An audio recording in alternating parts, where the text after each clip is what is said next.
I'm Ben with the BTC Sessions, and this is your bullish bit brought to you by Bitrefill.com, your one-stop shop for living on a Bitcoin standard. Sign up and grab gift cards for eSIMs, gaming, e-commerce, your travel needs, food, and much more, and you can buy them all with Bitcoin and Lightning. Sign up today and use code BTC Sessions 10 for some special perks. So this is news that FinCEN seeks to impose strict surveillance requirements into a broadly defined class of Bitcoin mixers. So they propose designating mixing as an area of primary money laundering concern in order to impose certain record keeping and reporting requirements on involved transactions. Public has 90 days to comment.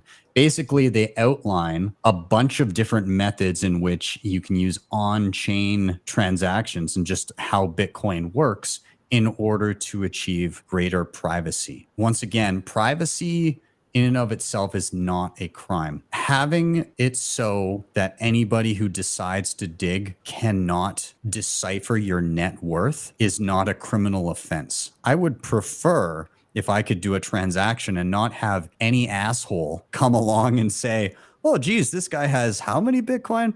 Maybe I'll just swing by his house and kick open his door. I don't like the idea of that happening to me. And so on-chain privacy is something that people should be able to do. And I don't think that it's possible to do that through the lens of only the good guys can have privacy. That's not how privacy works. If there's a honeypot of information and you need to give up the information to someone somewhere, everyone somewhere at some point will be able to get a hold of it. I hate this, but I also think they're going to lose. And here's why. So here's my Start9 node.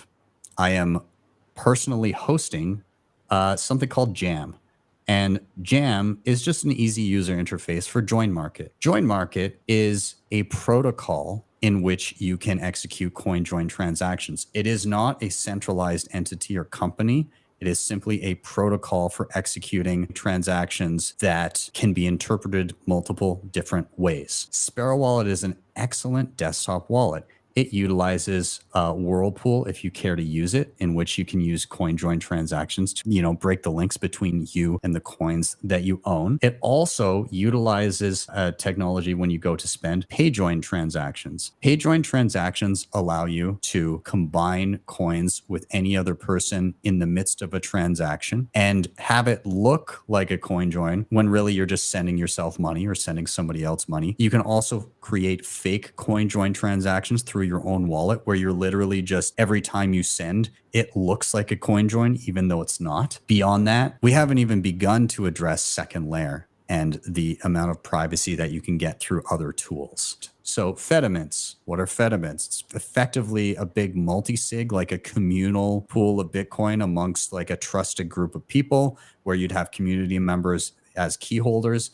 But once in a Fedimint, a pool of Bitcoin in a multi-sig, every transaction to and from everybody inside of that Fedimint is near perfectly private, instant, and free. When you go to send from one Fedimint to another, because you can have many different Fedimints, you're gaining the privacy of every single person in that group because nobody knows who sent out of the Fedimint and nobody knows who received into the next Fedimint.